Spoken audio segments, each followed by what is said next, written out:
তো আমরা ক্লাস 8-এর যে চ্যাপ্টারটা আলোচনা করেছি এর আগে জারণ বিজারণের একটা অংশ আমরা আলোচনা করে নিয়েছি যে জারণ কাকে বলে বা জারণ বিক্রিয়াতে কোন পদার্থ এসে যুক্ত হয়, হয় অক্সিজেন এসে যুক্ত হয়, কিংবা এই জারণ বিক্রিয়াটা যখন আলোচনা করেছি সেখানে দেখেছি যে বিক্রিয়ায় অক্সিজেন এসে যুক্ত হয়ে যায়, কিংবা যে বিক্রিয়ায় হাইড্রোজেন অপসারিত হয়ে চলে যায়, কিংবা যে রাসায়নিক বিক্রিয়ায় ক্লোরিন এসে যুক্ত হয়ে যায়, তাই তো সেই ধরনের বিক্রিয়াগুলোকে আমরা জারণ বিক্রিয়া বলে বলেছি।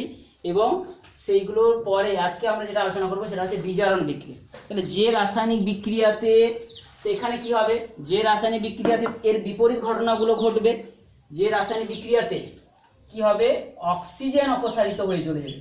-ও কথাটা দ্বারা বোঝাচ্ছি যে যে রাসায়নিক বিক্রিয়াতে কোনো রাসায়নিক বিক্রিয়াতে অক্সিজেন অপসারিত হয়ে চলে যাবে, অর্থাৎ মাইনাস হয়ে চলে যাবে, অক্সিজেন অপসারিত হয়ে যাবে, কিংবা হাইড্রোজেন এসে যুক্ত হয়ে যাবে, বোঝা গেছে, কিংবা ক্লোরিন অপসারিত হয়ে চলে যাবে। তাহলে সেই সমস্ত বিক্রিয়াগুলোকে বলবো আমরা বিজারণ বিক্রিয়া, বোঝা গেছে। তো এখন যে কোনো একটা রাসায়নিক বিক্রিয়ার সময় কোনো একটা পদার্থ থেকে এই ঘটনাগুলো ঘটতে থাকে।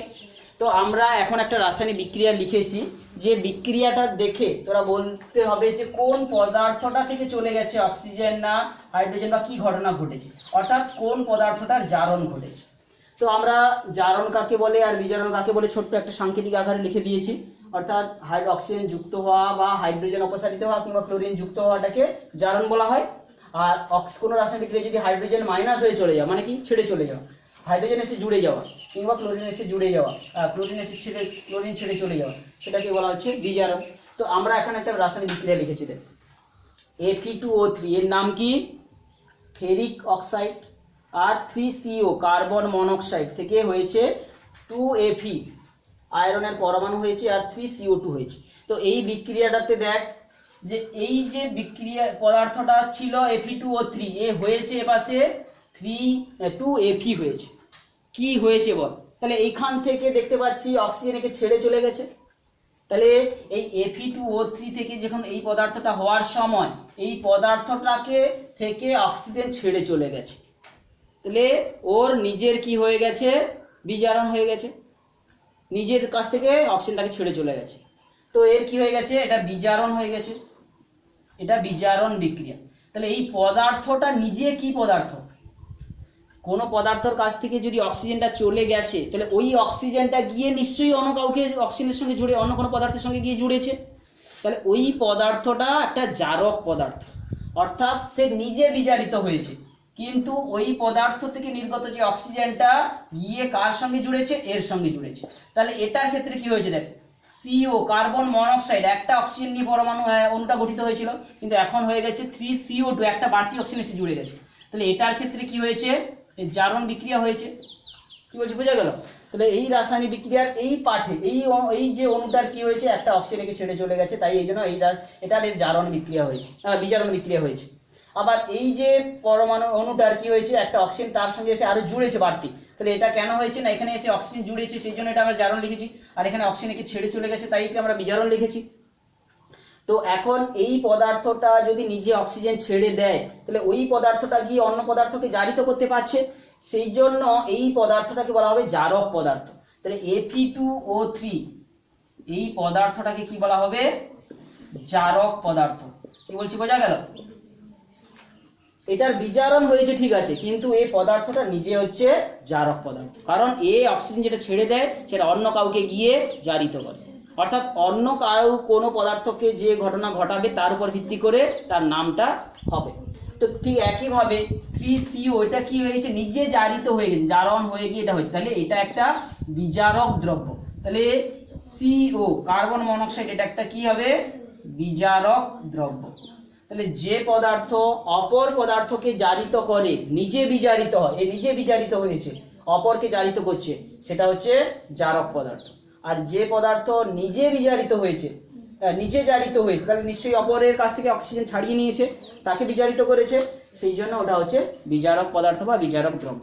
তো আমরা জারণ, বিজারণ এবং জারক এবং বিজারক দ্রব্য এগুলো জানলাম। তো এখানে একটা বিক্রিয়া রাসায়নিক বিক্রিয়া যখন হচ্ছে আমরা দেখতে পাচ্ছি কি জারণ ও বিজারণ কিন্তু একই সঙ্গে হচ্ছে, তাহলে কোনো একটা পদার্থ থেকে অক্সিজেন ছেড়ে চলে গেলে তখন ওইটা অন্য কারোর সঙ্গে জুড়ে যাচ্ছে, বিক্রিয়া যখন হচ্ছে, তাহলে জারণ বিজারণ সর্বদা একই সঙ্গেই সংঘটিত হয়।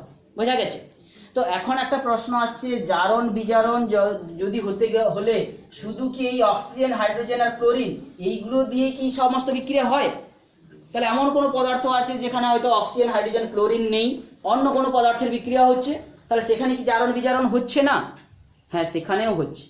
তো জারণ বিজারণ শুধু কেবলমাত্র এইগুলো দিয়ে আমরা ব্যাখ্যা করব না, আমরা ইলেকট্রনের আদান প্রদান দিয়ে এখন ব্যাখ্যা করব। ইলেকট্রনের আদান প্রদান কি বলছি, বোঝা গেল? কারণ প্রত্যেক যে পদার্থের বিক্রিয়া হচ্ছে, একটা পদার্থের সঙ্গে আরেকটা পদার্থের বিক্রিয়া হচ্ছে মানে কি, সেই পদার্থের পরমাণু অন্য পদার্থের পরমাণুকে ইলেকট্রন দিচ্ছে বা নিচ্ছে, তাই তো? না হলে বিক্রিয়া হবে কি করে? পরমাণুর সঙ্গে বিক্রিয়া হচ্ছে মানে কি, পরমাণু গিয়ে জুড়ে গিয়ে কি করে, আমরা পরমাণুর গঠন জেনেছি, পরমাণুর বাইরের কক্ষে কে থাকছে, ইলেকট্রন। সেই ইলেকট্রনগুলো হয় আদান প্রদান হয়ে বন্ধনী তৈরি করবে। কি প্রকারের? দুটো প্রকারের বন্ধনী আমরা পড়েছি এর আগের চ্যাপ্টারে, আয়নীয় বন্ধনী হতে পারে বা সমযোজী বন্ধনী হতে পারে। অর্থাৎ দুটো পদার্থের যে বিক্রিয়ার সময় কি হয়, ইলেকট্রনের আদান প্রদান ঘটে। তাই আমরা যে কোনো বিক্রিয়াগুলোকে এই অক্সিজেন, হাইড্রোজেন আর ক্লোরিন প্রভৃতি যেগুলো দিয়ে সংজ্ঞাটা এখন বললাম, সেইগুলো যদি নাও থাকে, আমরা ইলেকট্রনের আদান প্রদানের উপর ভিত্তি করে এখন জারণ বিজারণের সংজ্ঞাটা আমরা বলবো। এখন কি, ইলেকট্রন যদি ছেড়ে চলে যায় কাউকে, ইলেকট্রন কোন আধান বিশিষ্ট কণা? ইলেকট্রন পজিটিভ না নেগেটিভ আধানগ্রস্ত কণা? নেগেটিভ আধানগ্রস্ত কণা। কারণ ইলেকট্রন আর পরমাণু গঠনে দেখেছি যে প্রোটনগুলো হচ্ছে পজিটিভ, নিউট্রন হচ্ছে নিস্তড়িৎ যেটা নিউক্লিয়াসে থাকে, আর ইলেকট্রনগুলো হচ্ছে নেগেটিভ আধানগ্রস্ত কণা, বাইরের কক্ষে থাকছে। তাহলে এটা ইলেকট্রন নেগেটিভ আধানগ্রস্ত কণা। এই ইলেকট্রন যদি কোনো পদার্থ থেকে বেরিয়ে যায়, নেগেটিভ কণা, তখন তার হবে জারণ। কি বলছি, বোঝা গেল? ইলেকট্রন অর্থাৎ নেগেটিভ কণা যদি বেরিয়ে যায় অর্থাৎ ছেড়ে চলে যায়, তাহলে কি হবে? জারণ। তাহলে ইলেকট্রন নেগেটিভ কণা যদি বেরিয়ে যায়, এটা হচ্ছে কিনা জারণ। আবার যদি ইলেকট্রন যেটা নেগেটিভ কণা, এটা যদি যুক্ত হয় কোনো রাসায়নিক বিক্রিয়ায়, তবে সেটা হবে কিন্তু বিজারণ। অর্থাৎ ইলেকট্রনের আদান প্রদান দিয়ে আমরা এই ব্যাখ্যাটা আমরা করলাম। এটার একটা উদাহরণের সাহায্যে আমরা এবার বলছি। অর্থাৎ যে রাসায়নিক বিক্রিয়ায় কোনো পদার্থ থেকে ইলেকট্রন, এই যে আমরা অক্সিজেন দিয়ে বিক্রিয়াটা করছিলাম, অক্সিজেন জুড়ে যাচ্ছে বা অক্সিজেন ছেড়ে যাচ্ছে, এখন সেইটার সঙ্গে এবার ইলেকট্রনের যে মিল করানোর চেষ্টা করবো। কি ব্যাপার? কোনো একটা রাসায়নিক বিক্রিয়ায় অক্সিজেন জুড়ছে, যেমন ধরো বলছি এই বিক্রিয়াটা, এখানে কি হচ্ছে, একটা আমরা অক্সিজেন পরমাণুর গঠনটা এখন দেখছি। অক্সিজেন পরমাণুর যদি বলি তার নিউক্লিয়াসে কটা প্রোটন থাকে, অক্সিজেনের পারমাণবিক ক্রমাঙ্ক কত? অক্সিজেনের পারমাণবিক ক্রমাঙ্ক বা প্রোটন সংখ্যা হচ্ছে 8, আর নিউট্রন সংখ্যাও 8টা থাকছে, আর বাইরের কক্ষগুলোতে ইলেকট্রন থাকছে। প্রথমটাতে 8টা থাকবে, তার মধ্যে দুটো ইলেকট্রন প্রথমটাই থাকবে, তারপরে কক্ষটাতে কটা থাকবে? 6টা। অর্থাৎ আমরা 6 লিখে দিচ্ছি, 6টা ইলেকট্রন থাকবে। তো এখন কি, অক্সিজেন পরমাণুটার ইলেকট্রন নেওয়ার প্রবণতা বেশি। আমরা কি বলেছি আগে বন্ধনী গঠনের সময়, যেহেতু বাইরের কক্ষপথে 6টা হয়ে রয়েছে, ও সবসময় কি করে, দুটো ইলেকট্রন লোকের কাছ থেকে নিতে চায়। তাহলে অক্সিজেন পরমাণুটা সবসময় ইলেকট্রন নিতে চায়, ও নিতে চায়। তাহলে অক্সিজেন লোকের কাছ থেকে ইলেকট্রন নিতে চায়, বোঝা গেছে? তাহলে অক্সিজেন লোকের কাছ থেকে ইলেকট্রন নিতে চায় মানে কি, লোকের কাছ থেকে ছাড়িয়ে নিতে চায়, সেই পদার্থের কাছ থেকে ইলেকট্রন বেরিয়ে চলে আসবে, তাহলে সেই পদার্থটাকে ও জারিত করবে। তাহলে অক্সিজেন কারোর সঙ্গে যদি জুড়ে যায়, সেই পদার্থের পরমাণুর কাছ থেকে ও ইলেকট্রন নিয়ে নেবে। তাহলে ইলেকট্রন নিয়ে নেওয়া মানে বা বেরিয়ে চলে যাওয়া মানে কি জানিছি, জারণ। অর্থাৎ অক্সিজেন যুক্ত হওয়া মানেই জারণ। কোনো পদার্থের সঙ্গে অক্সিজেন জুড়ে যাওয়া মানে ওই পদার্থ থেকে ইলেকট্রনকে নিয়ে নেবে সে। তাহলে আমরা বুঝতে পারছি অক্সিজেন যুক্ত হওয়া মানে কি, ইলেকট্রনকে সে নিয়ে নেয়, সেটাই হচ্ছে জারণ। আবার এই যে বলেছিলাম, ধরো হাইড্রোজেন কোনো পদার্থের সঙ্গে যুক্ত হয়ে যাওয়া মানে কি বলেছি, বিজারণ বলেছি। হাইড্রোজেন এখন কি করে, হাইড্রোজেন পরমাণুটার কথা আমরা জেনেছি, একটাই মাত্র প্রোটন থাকে, কোনো নিউট্রন নেই, আর বাইরের পক্ষে একটা ইলেকট্রন থাকে। ওই হাইড্রোজেনের প্রবণতা কি, ও সবসময় ইলেকট্রন দিয়ে দিতে যায়, নিয়ে যায়। তাহলে ইলেকট্রনটাও সবসময় ছাড়ার প্রবণতা রয়েছে, আর এখানে এই অক্সিজেন পরমাণুর ইলেকট্রন নেওয়ার প্রবণতা ছিল। তাহলে এই যে হাইড্রোজেন পরমাণুর ইলেকট্রন ছাড়ার প্রবণতা রয়েছে, সেই জন্য ওই ইলেকট্রনটা কি করে, অন্য কারোর সঙ্গে হাইড্রোজেন জুড়লে বিক্রিয়া করার সময় তাকে ইলেকট্রন দিয়ে দিবে, অর্থাৎ তার ঘাড়ের উপর ইলেকট্রন চাপিয়ে দেবে। আমরা তো জানি ইলেকট্রন কারোর সঙ্গে যুক্ত হয়ে যাওয়া মানে কি, বিজারণ, তার সঙ্গে ইলেকট্রন জুড়ে যাওয়া মানে। তাহলে এইরকমভাবে সেটার সঙ্গে তুলনা করে আমরা বুঝতে পারছি যে কীভাবে হচ্ছে তৈরি হচ্ছে ইলেকট্রন বা ইলেকট্রনের সঙ্গে এই যে হাইড্রোজেন বা অক্সিজেনের বিক্রিয়া, কীভাবে জারণ বিজারণের মিলটা আমরা দেখালাম। অর্থাৎ অক্সিজেন কোনো জায়গায় যুক্ত হচ্ছে মানে কি সে অক্সিজেন প্রকৃতপক্ষে লোকের কাছ থেকে ইলেকট্রন নেয়, অর্থাৎ প্রকৃতপক্ষে সেই ইলেকট্রন কারোর কাছ থেকে ছাড়িয়ে নিচ্ছে মানে তার জারণ হচ্ছে। বোঝা গেল? এইভাবে আমরা ইলেকট্রনীয় ব্যাখ্যাটা আমরা দিতে পারি। তো আমরা একটা উদাহরণ এখানে আমরা বলছি। তো কোনো পরমাণু যখন ইলেকট্রন ছেড়ে দেয় বা গ্রহণ করে দু প্রকার আয়নে পরিণত হয়। কোনো পরমাণু, ধরো আমি বলছি Fe, এটা কার সংকেত? আয়রন বা লোহা। এটা একটা পরমাণুর চিহ্ন। এ যদি দুটো ইলেকট্রন মাইনাস করে দেয়, দুটো ইলেকট্রন ছেড়ে দেয়, তো কি আয়নে পরিণত হবে? প্লাস আয়নে পরিণত হবে। Fe2 প্লাস বা +2 আয়নে পরিণত হবে, 2 আয়নে পরিণত হবে। অর্থাৎ এর দুটো ইলেকট্রন ছেড়ে চলে গেছে। তাহলে বর্তমানে যদি এ ছেড়ে দিয়েছে, অর্থাৎ তাহলে এইরকম কোনো একটা রাসায়নিক বিক্রিয়া ধরো হচ্ছে, যে বিক্রিয়ায় আয়রন পরমাণু ছিল এরকম আয়ন হয়েছে, প্লাস আয়ন হয়েছে, তাহলে কি ও ইলেকট্রন ছেড়ে দিয়েছে? তাহলে এখানে একটা জারণ বিক্রিয়া না বিজারণ বিক্রিয়া? ইলেকট্রন ছেড়ে দিয়েছে। কি বিক্রিয়া? জারণ না বিজারণ? জারণ। ইলেকট্রন ছাড়লে কি হয়? জারণ বলেছি। তাহলে এটা একটা জারণ বিক্রিয়া। আবার কোনো একটা এমন রাসায়নিক বিক্রিয়া ঘটছে, ধরো এইরকম আয়ন ছিল, Fe2+ আয়ন ছিল, সে কি হয়েছে? Fe পরমাণুতে পরিণত হয়েছে। তাহলে এখানে সে নিশ্চয়ই দুটো ইলেকট্রন নিয়েছে, নেওয়ার ফলে কিন্তু এই আয়ন থেকেই পরমাণু হয়েছে, অর্থাৎ এখানে হবে কিন্তু বিজারণ বিক্রিয়া। অর্থাৎ কোনো যখন এই যে পরমাণু থেকে আয়ন হচ্ছে, অর্থাৎ ক্যাটায়ন, তখন এটা কি হচ্ছে? জারণ। আবার যখন কোনো ক্যাটায়ন থেকে বা প্লাস আয়ন থেকে, ক্যাটায়ন থেকে যখন পরমাণু হচ্ছে, তখন এটা কি হচ্ছে? বিজারণ। অর্থাৎ কোনো পরমাণু থেকে ক্যাটায়ন হওয়া মানে ইলেকট্রন হয়। আবার কোনো পরমাণু থেকে যদি মাইনাস আয়ন হয়, ধরো সাপোজ বলছি ক্লোরিন, ক্লোরিনের একটা পরমাণু অনেক সময় কি তৈরি করে? আমরা পড়েছি ক্লোরিন মাইনাস আয়ন তৈরি করে।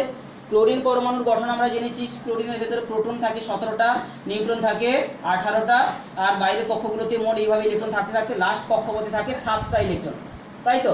তাহলে ও বাইরের কক্ষে 7 থাকে, ও সবসময় একটা ইলেকট্রন নিতে চায়। তাহলে ও যখন ইলেকট্রন নিয়ে নেবে, কারোর কাছ থেকে ইলেকট্রন নেবে, তখন কি হবে?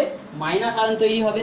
তাহলে এইভাবে কোনো পরমাণু যখন অ্যানায়ন তৈরি করে, অ্যানায়ন, তাহলে তখন পরমাণু থেকে যখন অ্যানায়ন তৈরি হবে, তখন এটা কি হবে?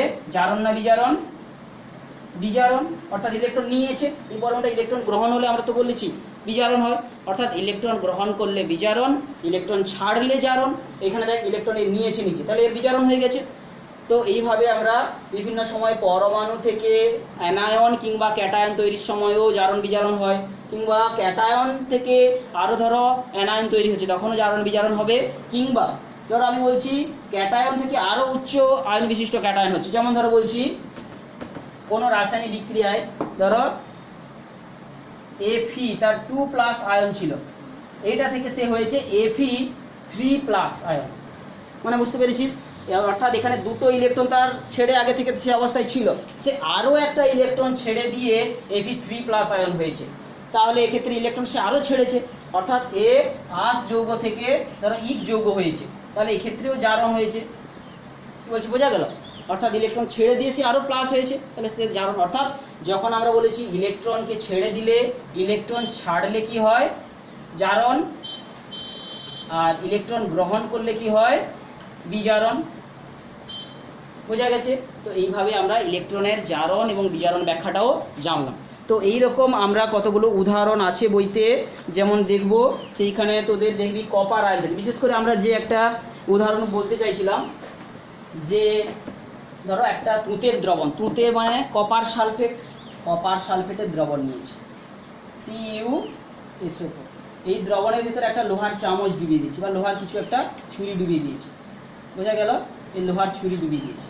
তাহলে এই লোহার ছুরি ডুবিয়ে দেওয়ার ফলে কি হচ্ছে? এইটার উপরে দেখবি লালচে রঙের প্রলেপ পড়ে যাবে, অর্থাৎ কপারের আয়ন এখানে, কপারের পরমাণুর উপরে জুড়ে যাচ্ছে। তাহলে লোহার যে লোহার ছুরিটার উপর কপারের যে পরমাণু জুড়ে যাচ্ছে, এই জন্য লালচে কালার পড়ে যাবে। তাহলে এই দ্রবণে কপার সালফেট ছিল, মানে কি কপার প্লাসের আয়ন ছিল, Cu2+ আয়ন ছিল। সে যখন পরমাণু হিসাবে এর উপর বসে যাচ্ছে, তাহলে Cu2+ আয়ন থেকে কি হচ্ছে? Cu পরমাণু পরিণত হচ্ছে। তাহলে এখানে আয়ন থেকে প্লাস আয়ন থেকে পরমাণু হচ্ছে, মানে কি হচ্ছে? এটা বিজারণ হচ্ছে। কারণ কি? ইলেকট্রন ও নিয়েছে, দুটো ইলেকট্রন ও নিয়েছে, তবেই সে পরমাণুতে পরিণত হচ্ছে, প্লাস আয়ন থেকে পরমাণু, মানে ওটা হচ্ছে বিজারণ হয়েছে। আবার অপর পক্ষে এই যে এখান থেকে কি হবে? লোহার থেকে লোহার আয়নগুলো Fe2+ আয়ন দুটো দ্রবণে চলে আসবে। তাহলে লোহা যে লোহা Fe ছিল সেখান থেকে যে Fe2+ হয়ে গেল, তাহলে এটা পরমাণু ছিল, পরমাণু থেকে দুটো ইলেকট্রন সে আরও ছেড়ে দিয়ে দুটো ইলেকট্রন ছেড়ে দিয়ে প্লাস আয়ন হয়েছে, তাহলে এটা হয়েছে জারণ হয়েছে। বোঝা গেল? অর্থাৎ এই বিক্রিয়াতে কিন্তু এই যে কপার পরমাণুটার বিজারণ হয়েছে, আয়রন পরমাণুটার জারণ হয়েছে। তো এইরকম ইলেকট্রনীয় ব্যাখ্যার সাহায্যে আমরা এটা বোঝালাম। বইতে তোদের যে 104 পৃষ্ঠায় একটা ছক রয়েছে, এই যে ছকটা তোরা দেখ, যেখানে ইলেকট্রন গ্রহণ হয়েছে বা বিজারণ হয়েছে, গ্রহণ হয়েছে বা ছেড়েছে, সেটার উপর ভিত্তি করে কোন বিক্রিয়াটা জারণ আর কোন বিক্রিয়াটা বিজারণ, এটা পরের দিন বুঝতে পারছিস, করবি। আর একটা বিক্রিয়া যেটা আমরা এইরকম একটা বিক্রিয়ার উদাহরণ দিয়ে বুঝিয়েছিলাম, এই যে ছকটা রয়েছে, এই ছকটায় অনেকগুলো বিক্রিয়া দেওয়া রয়েছে, কোন পদার্থটার জারণ হয়েছে কোন পদার্থটার বিজারণ হয়েছে এটাও তোরা করে নিয়ে আসিস। তো আমরা এইভাবে ইলেকট্রনের জারণ বিজারণ বিক্রিয়াটা আমরা ব্যাখ্যাটা পড়লাম। পরের দিন আমরা এইটার শেষ অংশটা একটু আলোচনা করব। ঠিক আছে?